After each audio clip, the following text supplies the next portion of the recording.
Assalamualaikum warahmatullahi wabarakatuh. Kami dari kelompok satu akan mempresentasikan tentang P3B antara Indonesia dan Jepang. Kelompok kami beranggotakan saya sendiri, Zahra Syafa Marliza. Saya Alia Beatrisyani. Saya Nandariana. Saya Aisyah Cahirin Tias.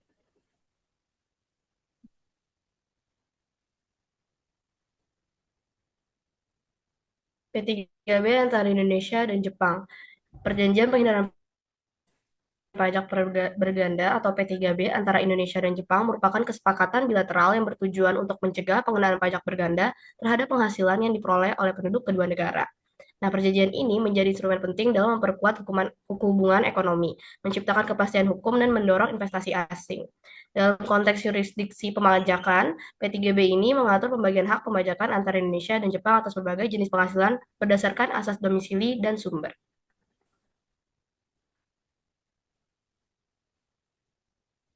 Nah, di sini kami akan menyebutkan 5 jenis penghasilan dalam P3B Indonesia dan Jepang. Yang pertama ada penghasilan dari usaha tetap, yang kedua ada dividen, ketiga bunga, keempat royalti, dan yang kelima itu gaji dan upah jasa lainnya. Lalu di sini ada penghasilan dari usaha tetap, itu ada di pasal 7.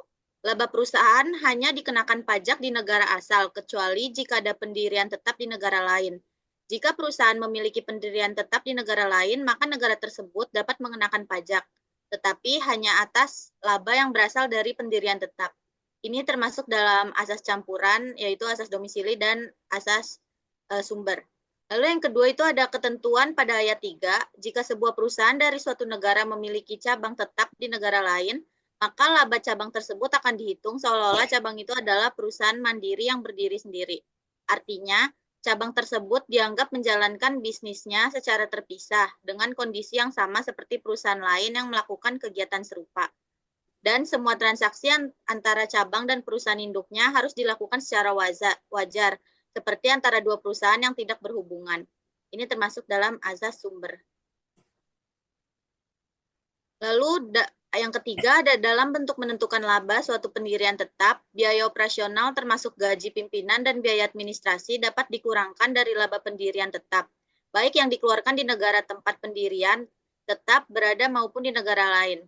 Ini juga termasuk asas campuran, yaitu asas sumber dan asas teritorial. Lalu yang keempat, jika suatu negara terbiasa menghitung laba pendirian tetap berdasarkan pembagian dari total laba perusahaan induk, maka metode ini tetap boleh digunakan. Namun, cara perhitungannya harus tetap sesuai dengan prinsip yang diatur dalam pasal ini. Ini termasuk asas campuran, yaitu asas sumber dan asas domisili. Lalu yang kelima, pendirian tetap tidak dianggap memperoleh laba hanya karena membeli barang dagangan untuk perusahaan induknya. Ini termasuk asas sumber. Lalu cara menghitung laba pendirian tetap harus konsisten setiap tahun, kecuali ada alasan kuat untuk mengubahnya. Ini juga termasuk asas campuran, yaitu asas sumber dan asas teritorial. Lalu yang terakhir, jika ada bagian laba yang diatur dalam pasal lain dalam perjanjian ini, maka aturan dalam pasal lain tersebut tetap berlaku dan tidak dipengaruhi oleh ketentuan pasal 7 ini. Ini juga termasuk asas campuran, yaitu asas sumber dan asas domisili.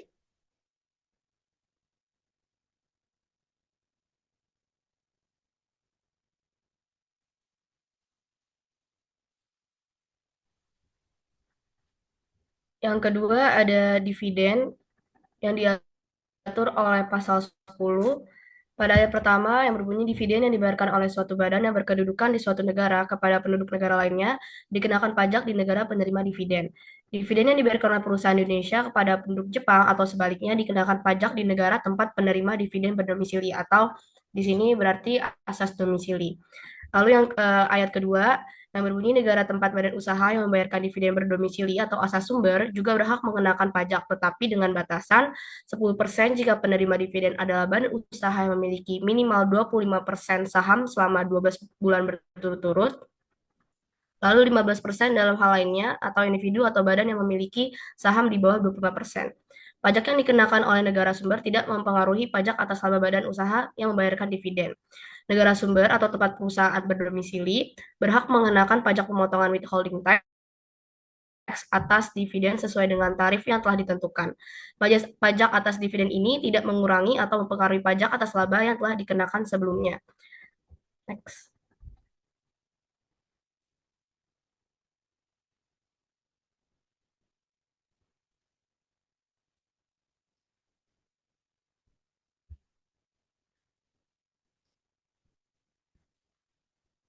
Selanjutnya ada ayat 3, di mana dividen meliputi pendapatan dari saham, hak-hak lainnya yang ikut dalam pembagian keuntungan, dan pendapatan yang diperlakukan sama seperti saham menurut hukum negara sumber.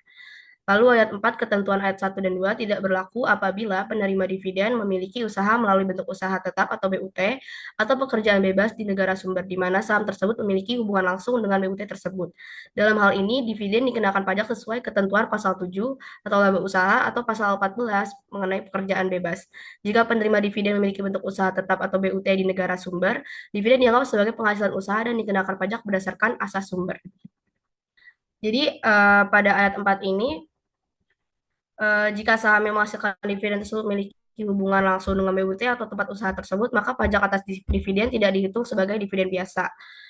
Misalkan perusahaan Jepang membuka cabang BUT di Indonesia, kemudian membeli saham dari PT XYZ di Indonesia. Jika saham tersebut berhubungan langsung dengan operasional BUT, maka penghasilan dividen dianggap sebagai bagian dari penghasilan usaha.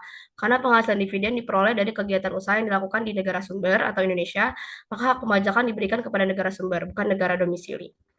Yang terakhir ada ayat 5 yang berbunyi negara sumber tidak berhak mengenakan pajak atas dividen yang tidak dibagikan atau keuntungan yang tidak dibagikan kecuali jika dividen tersebut diterima oleh penduduk negara sumber atau memiliki hubungan langsung dengan bentuk usaha tetap atau BUT di negara tersebut. Jadi contohnya di sini perusahaan Jepang memperoleh keuntungan dari investasi di Indonesia tapi tidak membagikan dividen kepada pemegang saham.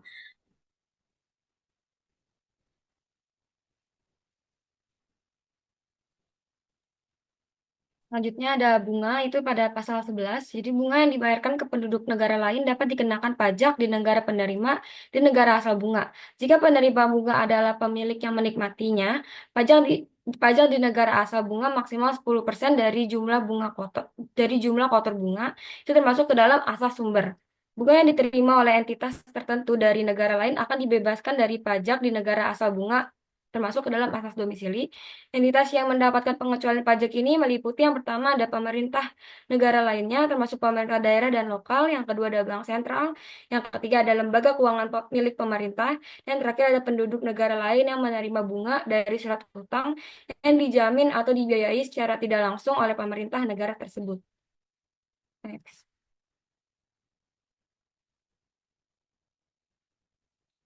Istilah bunga mencakup pendapatan dari semua tagihan hutang, termasuk yang dijamin hipotek atau tidak, obligasi, dan khususnya pendapatan dari surat-surat hutang, termasuk premi, hadiah, dan surat perbendaharaan negara.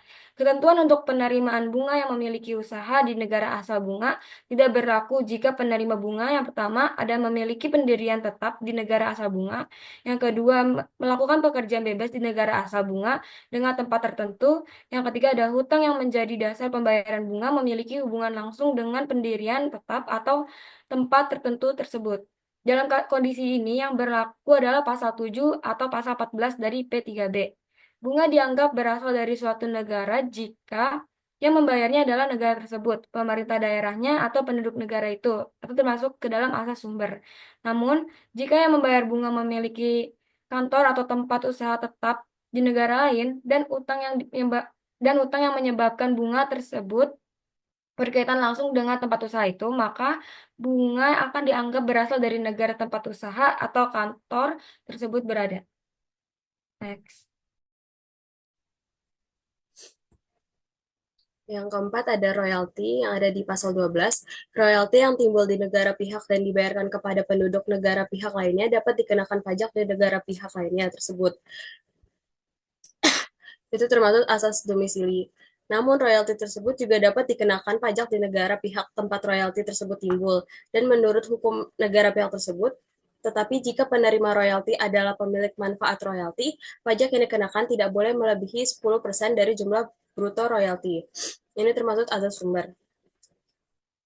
Yang ketiga, istilah royalti sebagaimana digunakan dalam pasal ini berarti pembayaran dalam bentuk apapun yang diterima sebagai imbalan atas penggunaan atau hak untuk menggunakan hak cipta atas karya sastra, seni atau ilmiah termasuk film sinematografi dan film atau pita untuk siaran radio atau televisi, paten, merek dagang, desain atau model, rencana, rumus atau proses rahasia, atau untuk penggunaan atau hak untuk menggunakan peralatan industri, komersial, atau ilmiah, atau untuk informasi mengenai pengalaman industri, komersial, atau ilmiah.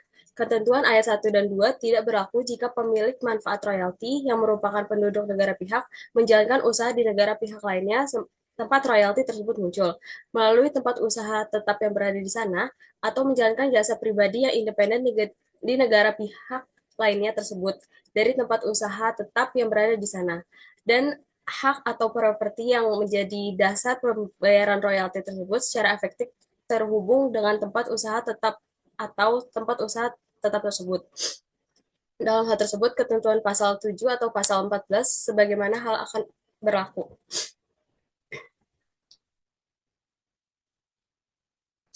Ayat 4 bunyinya yaitu dianggap muncul di negara pihak ketika pembayaran adalah negara pihak itu sendiri, bagian ketatanegaraan atau otoritas lokalnya atau penduduk negara pihak tersebut.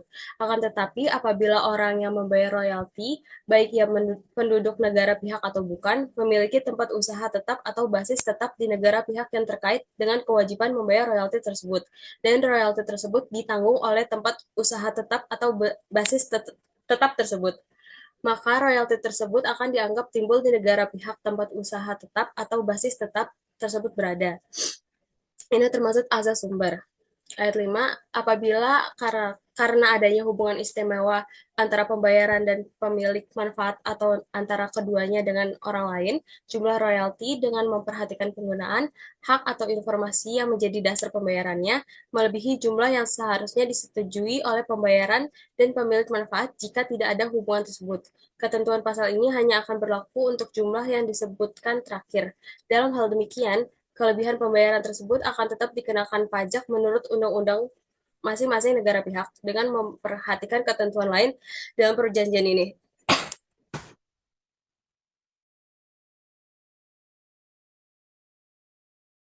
Selanjutnya, gaji dan upah jasa lainnya, yaitu pada pasal 15. Penghasilan, yaitu berupa gaji, upah, dan jasa lainnya, yang diterima oleh penduduk suatu negara dari pekerjaan atau hubungan kerja pada dasarnya hanya dikenakan pajak di negara tempat orang tersebut menjadi penduduk, itu termasuk ke dalam asas domisili. Namun, ada pengecualian.